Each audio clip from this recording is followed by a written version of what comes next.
Hello, I'm Susan Regan, host of Connecticut Valley Views, and I'm delighted today to have as my guest Jeff Brown, Chief Information Security Officer for the state of Connecticut. Jeff, thank you for joining me today to talk about a major concern regarding cybersecurity for not only the individual citizens, but private and public businesses in Connecticut, as well as any of our 169 towns in our state. So you were appointed, give us a little bit of background. You were appointed to your current position as announced by Chief Officer Mark Raymond in March of 2020. Is that correct? That is correct. Yes. Okay. And as the state's first Chief Information Security Officer, as former Governor Malloy in 2016, had then at that time named Art House as the state's chief cyber risk officer. But Mr. Raymond said it was more of a public-facing post. So how do you see any difference? Okay, the title changed, but do you see any difference in the responsibilities, or were there added ones, or were there changed ones? Give us a sense and background of that. Yeah, no, that's a great question too. And Art and I remain in contact. He's a fantastic person, but his charter was very different. He didn't have a team. He didn't have he really was externally focused, as you said, really wasn't a budget. I mean, just really as a security evangelist. Now, I was hired really to look at state systems, more of a traditional CISO role, looking at, our own cybersecurity. And I think when the regimes changed, we started asking questions. I'm like, well, that's great. We're trying to influence everybody else. How's our own shop looking though? And a lot of those questions came up, and there was certainly some work to do. And then, interestingly enough, as the role has evolved a little bit, and cyber has just grown tremendously, even over the last 3 years. What has happened now is we're very focused on municipalities. There's grants, there's all this kind of stuff now, and a good portion of my job is now externally focused on the what we call the whole of state cybersecurity strategy, which means not just the executive branch of government, but all of the state, municipalities, education, all of the stuff that we have to worry about. Well, when you talk about the risk, is the biggest risk to an individual? Is it to a smaller business, or is it to actually an entire city? Give us a kind of a worst scenario, if you can. One of the worst cases you've had to work on, where a town perhaps was held hostage for all of its records, and a great amount of money. And also, who is this done by? Are these people externally outside the country? Are there people within the country? Where does it seem to stem from? Yeah, no, that's a great question too. And, a lot of ransomware specifically has become a really big crisis, and it's a crisis for a reason. It works. It tends to be effective. What we have seen is that our attackers have gotten very organized. They're, they work in hierarchies. So when you look at the threat, and you kind of realize, they have titles, they have, budgets, that's the attacker side, right? We have to do the same. We have to be able to keep lockstep with what the threat environment is doing. And I think when we look at, first of all, aggregate risk is a big concern. So not just what does that mean? What do you mean by that, aggregate risk? Sure. Yeah. And what I really mean by that is multiple risks. So let's take a simple scenario. When I came in, there was a big ransomware attack on the city of Hartford that was very well published. That's just a single city that was on the first day of school. So, things were delayed. It was a big business impact. When did this happen? That was about 2 years plus ago. Oh, okay. Yeah. And one of the things that we weren't able to do, we weren't able to help them that much. We had to actually pull in the National Guard, and we have a very good relationship with them. But, really, when we look at what's a worst case, imagine multiple cities being compromised at the same time. What we're seeing now is that attackers are working together so much that, in many cases, they're collaborating with each other, and they're actually hitting multiple places all at once. That is a really big risk, because you might end up with, maybe dealing with your own ransomware attack and not being able to help somebody else, or having a really important partner, like a third party, be compromised. And that I'd like to file under it's their breach, but your problem, right? We now have to worry about all these third parties that we use, and everybody uses third parties. That's not unique to the state. But in many cases, you don't realize, like, what does this third party do? You know, they may have been impacted, and you may have your own business impact because of their cybersecurity breach. Mm-hmm. And we have to understand, like, holistically how all that stuff works together, whether it's, whether their breach is going to have an impact on the state, as an example. CT Transit was another. They had a breach at one point that was also published. And that affects the bus systems in Connecticut, right? Like, so, what things do and what the impact is going to be. We always look at it like risk, probability, and impact. So if you have a risk and it never manifests, or it doesn't have a big impact, that's not something you have to worry about. But a very likely risk that's definitely going to happen and also have a very big impact, like ransomware, that's something we have to spend a lot of time and our attention on. All right. So when you said you were bringing in the National Guard, is that because you're actually using a physical defense? Is that what you're saying? No, actually the National Guard has a very strong cybersecurity arm to it, and we have a very good partnership with them. There is some complexity to that, so there are a lot of processes, you can imagine, in terms of engaging the Guard on something like that. That does have to come from the governor's office, so that's not something we do casually. But that is one of the tools in our arsenal. And, really with National Guard folks, you'll see that, in many cases, they are working at places in Connecticut, even Cigna. They maybe have a cybersecurity job during the day, and then they work with the National Guard on active duty, which is fantastic. We have a very good relationship with them. We do joint exercises such as Cyber Yankee. That was hosted twice the last 2 years in Connecticut. And that was in partnership with the Guard and others. Where we run through tabletop exercises, which I think is really important. I can't emphasize that one enough. Planning ahead, like, what if something does happen? What would we do? How would we communicate? Like, where, who's a backup plan? Any of those kind of questions that we have to consider. We're going through that on a tabletop exercise versus a live scenario. Which would you rather do? Of course, you'd rather do it on a tabletop exercise where you have a chance to really just kind of think things through. Sure. Now, how big is your team? I mean, you obviously have an office, and you have how many people involved? Lawyers and who makes up your team? Yeah, no, it's a great question, and cybersecurity is a little bit unique in terms of, yes, I have a direct team, and there's probably about 15 or so people on that team, but really, cybersecurity is everybody's responsibility. So I really look at, teams on the network group, the infrastructure group, but also the business areas, privacy, legal. This is one of the few subjects that spans almost every single function in the state. So it's something that has to go, up to the governor's level. It's something that we have to work with businesses, with agencies. So I really see my extended team as everybody in the state. But specifically, we are certainly running with about 15 or so people. And, again, it depends how you count things. If you're looking at firewalls and network infrastructure, not everything reports under the CISO. Like, some things are just put in other areas of IT. And then we have governance over that. That's a really important factor. Just having what's one of the biggest ransomware cases you had to handle? I mean, where they were saying, if you don't do this, if you don't pay us this amount of money, is that what they're looking for? They're looking for money, I'm assuming. Yeah, most ransomware attacks, they're looking for money, and it's unfortunate. And there's a lot of philosophy about this. So is it good to pay the ransom or not pay the ransom? There's even some talk at the federal level of putting a ban in place so that nobody can pay the ransom. It's a little tricky. If you look at it from this way, if nobody ever paid the ransom, ransomware would go away. That is better for the entire group of everybody, right? But I think when we look at ransomware and then, your specific company, you might actually have a very different view on that. So, I think I'll give you an example, we were looking at an agency that had some ransomware, and we looked at things, and it was, if we were going to rebuild this from scratch, it would take a full calendar year to do that. So paying the ransom sometimes actually makes business sense, right? Like, do you have a project that's going to last a year, try to rebuild everything from scratch? You're going to be down and out of business until then.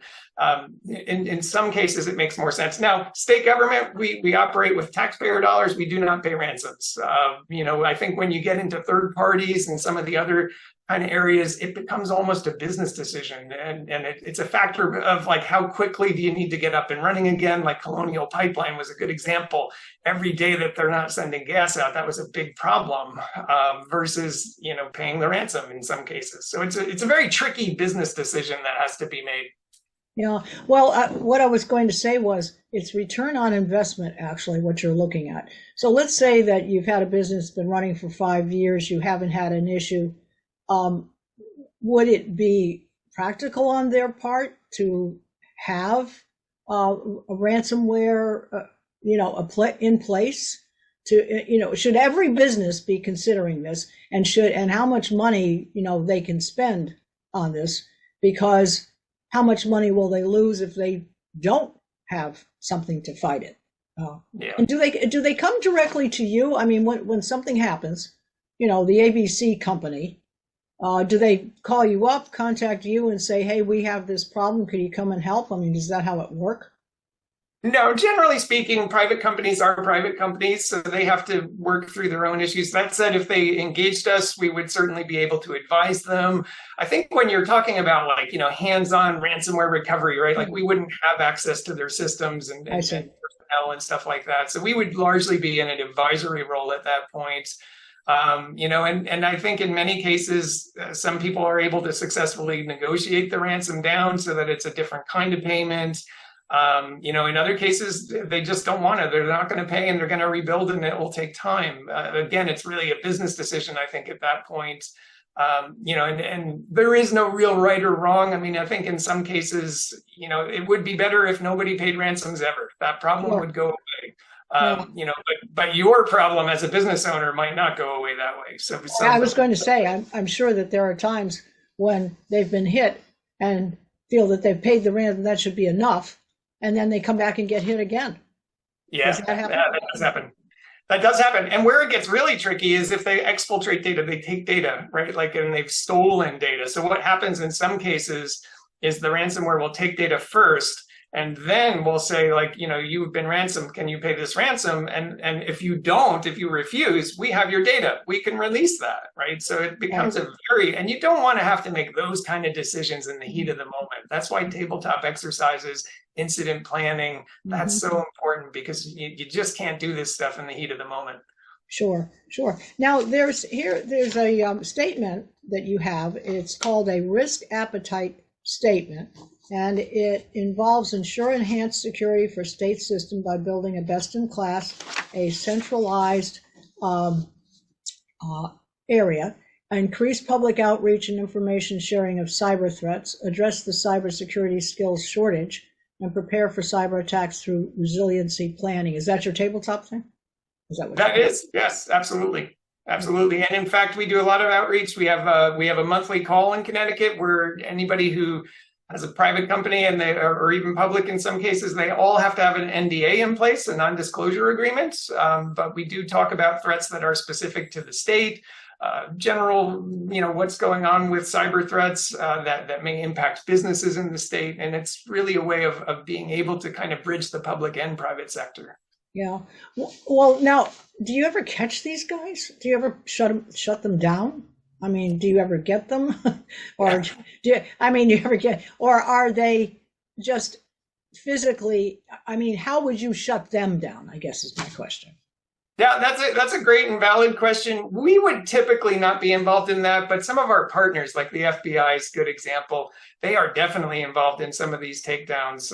Attribution gets very tricky on the internet. So as an example, what attribution really means is, I can attack somebody, but I can make it look like it was somebody else attacking someone, right? So, as an example, if I'm really Russia, I can pretend that it was really China attacking. And then if you strike back, you're now attacking China, which was wrong all along, right? So things can get very tricky with attribution.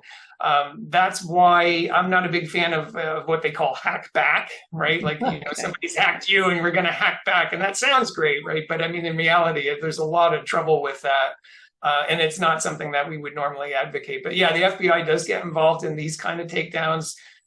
What we've seen now is actually a lot of partnership too. So you might see Microsoft and the FBI working together to take down some of these botnets and gangs and things like that. And that's really what it is. A lot of this is organized crime. Sure. What about budgets and so forth? Now, you're fully funded by the state, obviously. Yep. Can you share with us what kind of a budget is planned for, each year? Does it increase? Do you need to anticipate at your tabletop session saying, hey, this is going to cost us additional money? How does that work? Yeah, no, it's a great question. And, one of the things in the state is that we are in a process called optimization, where we're essentially pulling people out of agencies and centralizing all of that under the executive branch. So really, a lot of the cyber program didn't really exist because it didn't really need to exist. Now suddenly we have a large group of agencies that are being centralized. We need an enterprise class program, right? There's 30,000 people in the state. That's a pretty big security program. We have to make sure that we have all of the tools and technology to be able to do that. One of the things that I was part of when I joined, and this was a very different way. I mean, I came from private sector. Normally you go to the board of directors and you say, we have a cyber investment that we need to make. Here's why, here's what. And they give you money, to be able to do that. In the state, we actually had to release a bond, which was very interesting. That was, kind of a new project for me. And it was interesting to be able to kind of talk about the business value of some of the security controls that we work with, and really be able to sell that. So the program has been very well funded, I think. We take advantage of grant opportunities at the federal level. A lot of my counterparts in other states, I like to talk about being resourceful versus a lack of resources, right? Like a lot of people think state government has a lack of resources. It's like there's not really that much of a lack. It's just resourcefulness that you need. You need to go find it. You need to find federal grants. You need to find partners, the multi-state ISAC, the FBI. There's all of these other federal partners that we can tap into. And that really helps, I think, the program, not only from a funding perspective, but also from a personnel perspective. So we don't have to run out and hire dozens of cybersecurity professionals if we can lean on some federal partners to be able to help us. Sure. Pardon me. Now, you mentioned in your former life, and I'm just going to mention it for our viewers' information, you were a private sector IT security veteran for major financial corporations, and that included AIG, GE Capital, Citigroup, Goldman Sachs, and Merrill Lynch, which would substantiate certainly your appointment to your current position.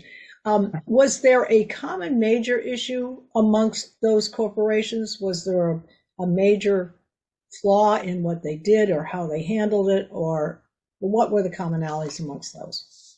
Say the commonalities. So I've been in cybersecurity for a quarter of a century. If that's a long time, 26, 27 years now, actually. The common thread is that what we call the attack footprint, meaning the opportunity. We now put everything on the internet. We have digital phones, we have Kindles, we have TVs. Everything's going on the internet, and the attack footprint is getting bigger and bigger. So the opportunity to attack something, like how many people patch their TV? Very few, right? So all of these kind of things are now on networks, and that footprint has gotten larger and larger. And I think people who approach cybersecurity as it's a project, like we're gonna patch some things and then we'll be done. It's like, well, IT is never done. IT continues to change and evolve, and we're looking at AI and all of this kind of stuff now. And what does that mean for cybersecurity? We need to be very agile and resilient and be able to keep up with that flow. And I think that's really probably the big challenge in cybersecurity today, is that we have to not only keep up with what our attackers are doing, but we also have to keep up with what IT is doing and be able to kind of anticipate, where are the problems going to arise. Sure. Well, when we talk about them attacking people, how do they get in? I mean, how does it happen? Is it partly phishing? When you have to learn as an individual, you're on your computer one day and, somebody sends you a memo and you go, who's this? And whatever. Is it phishing, or how do they do it? They just say, we're going to attack this company and this is how we go. How do they get in the door? Yeah, and there's a variety of ways. The answer is a little bit complex, but let's talk about some of the themes. One of the themes is phishing, for sure. It's very easy to send an email. Everyone knows how to do that. Everybody also has email, so you can be a recipient, right? So that is a very easy vector for people to use to attack somebody. That said, I think, the controls have gotten better in email. We are deploying our own set of security controls. The attackers know that too, so they're starting to really default to things like SMS, like a text message on your phone. Stuff it's not so easy to like hover over the link and see where it goes. It's like, well, it's hard to do that on a mobile device. So I think they know that. We've seen a lot of just general basic fraud, right? Like somebody picks up the phone. That was what happened at MGM. They start with a simple phone call, social engineering, and that's why. Yes, I was going to ask you that. I was going to say it's not just on your computer. So you get a phone call one day saying, "I would like to sell you solar," and then they take you through a series of questions, and somehow they find out enough information to be able to do that. Yeah, and we see that all the time. They'll target very specific people, like a senior administrative assistant, and I'm the CEO. We need these gift cards. Go, and that kind of attack happens all of the time. Sometimes they're really good, and I think when we look at things like generative AI, voice, right? Like we always talk about ChatGPT, but I mean, there's a lot of different generative AIs.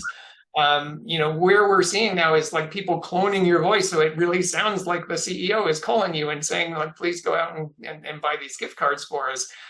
That's going to be hard. We have to really work a little bit harder in terms of training people to be just a little bit more paranoid when especially if there's urgency, things like that. Go move money and do it fast. Those are usually red flags for a scam. Mm-hmm. Okay, now I started to ask you this question before, but what was there a largest amount of money that was tried to be scammed? Could you put a number to it? One of the largest ones that happened to a town, let's say, in Connecticut.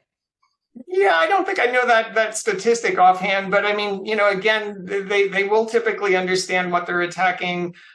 Some of these are opportunistic, and Colonial Pipeline was very much like that. I have a feeling, where it was like, they look for open vulnerabilities, they find it, and then they see who's on the other end. If you're like a school or something asking for $1 billion, ransom, that's not going to happen, right? So they have to have some idea of like, what you're actually able to pay. Often lawyers get involved and they can negotiate some of those terms. So usually like what was actually paid, like MGM doesn't publish that. Not too many people are going to fess up that, this is what we paid for ransom, unfortunately. So we don't have a lot of those kind of statistics, which is a little bit unfortunate. All right. Well, as far as individual people go, what recommendations could you provide to viewers? We talked about phishing. We talked about not giving out personal information, certainly not social security numbers and so forth. But what else could you offer to our viewers, whether they own businesses or individually on their own, to, I guess, circumvent this happening to themselves? Individuals, of course, don't necessarily have the money to invest in protecting themselves, but what might you suggest? Well, one thing for sure is multi-factor authentication anywhere that you can do it. So many accounts, it may be optional. Like you can enable multi-factor, but you don't. I can tell you that there have been examples where what's multi-factor? Yeah, great.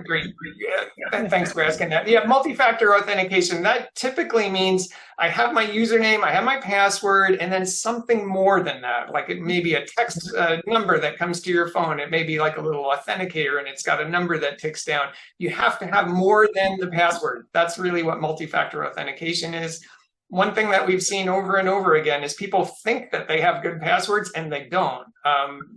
They just don't. So putting something on top of that so that if you get my username and password, you don't have that special code. You still can't get in. That is, I think, one of the number one things that I can recommend anywhere that you're able to do that. And it does introduce a little friction when you're logging in, but that can really mitigate having a bad password or having a compromised password. Give you an example. We just saw a story in the news today where somebody had essentially downloaded an app. They were ordering, I think, some kind of takeout, and they somehow compromised their banking credentials. Their entire account was drained, right? Like, I mean, if you had multi-factor authentication, just because they got your password wouldn't mean that they'd be able to get into your account all the way and be able to take out your money.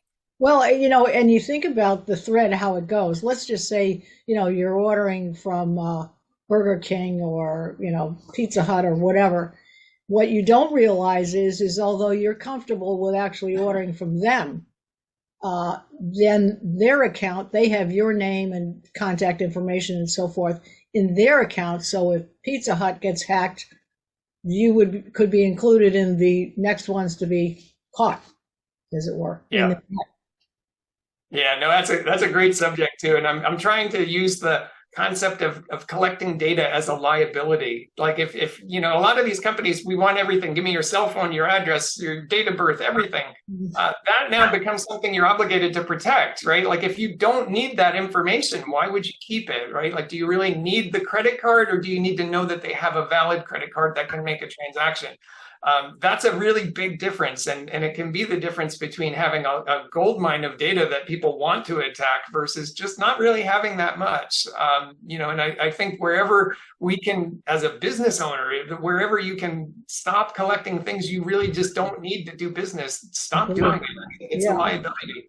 Yeah, agree. I know that some cases when you're setting up an account, what they say is, tell us what you recognize as something as a former address, where you lived, any of these, if you have children, do any of your children live in any of these towns? I mean, people come up with all kinds of things for you, and you go, gosh, this is so tiring. Do I really have to do this? But at the end of the day, I guess they're trying to think of more and more ways to block these people getting in.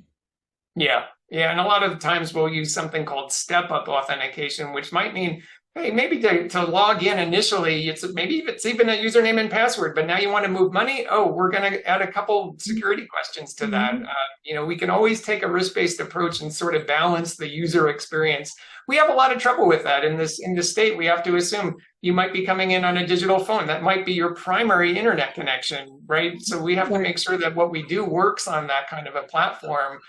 As well as desktops and all this other stuff. So we have to make sure that things aren't introducing too much friction, but that we are balancing security and data privacy too, which is something that we don't always talk about. But privacy is also. Yeah, and sending money too. They've got Venmo, and they've got, there are a lot of sites out there. And when you first sign up for these things, they do ask you for a lot of personal information, and then they ask you for your routing number for your bank account. And what is the account number? And you feel like, I'm giving all this information to them. What are they going to do with it? But, it works out. And, friends say, yes, I've used this one or used that one. Well, Jeff, it's been very interesting. And I hope our viewers are taking note that they could be victims, and that they would take the recommendations of some of the things you was advised to do. And is there a website people can go to kind of follow your group and what you're doing and what the latest things that are happening? Yeah, absolutely. It's right off of ct.gov, or if you search for Connecticut cybersecurity, that should come right up. I can also leave a link in the chat for you that you might be able to share otherwise. Okay. Well, it's great talking to you. Thank you very much for your time. And to our CT Valley Views viewers, we hope this interview has been beneficial in securing a safer environment for you and your families. And please make sure that you check your local listings for PATV when this segment will be on, but you can always see all of our shows on ctvalleyviews.com. This is Susan Regan, thanking you for watching this today. Have a good week.